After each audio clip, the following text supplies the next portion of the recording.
Since the Key Bridge collapsed in Baltimore in March of 2024, the state has moved quickly to reopen the channel and begin the process of rebuilding. The federal government, under the Biden administration, agreed to fully fund the bridge replacement.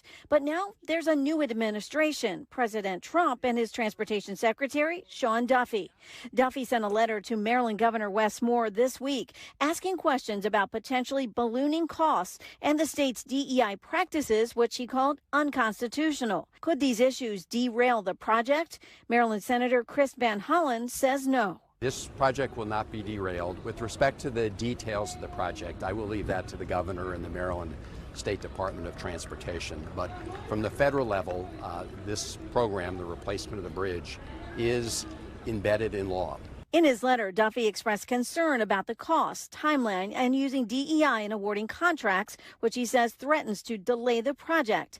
The letter asks if Maryland plans to award contracts relying on the race or sex of the contractors, which he says could cause legal problems and inefficiencies. Maryland Congressman Glenn Ivey.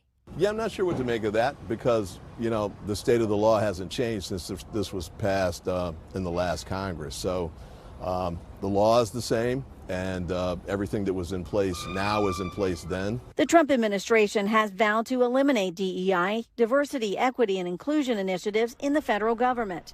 In a statement responding to Duffy's letter, Governor Wes Moore struck a cooperative tone and did not specifically address the DEI question. He said, in part, we will continue to work with the Trump administration to find ways to reduce costs and rebuild faster. We anticipate the price estimation process to be finalized in the coming months, and we will provide regular updates from the Maryland Department of Transportation about the project's status.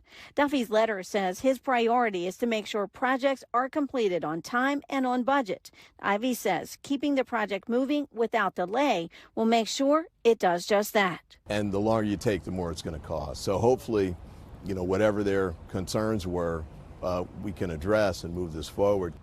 Construction for the new bridge is estimated at $1.8 billion. It's expected to be completed by 2028.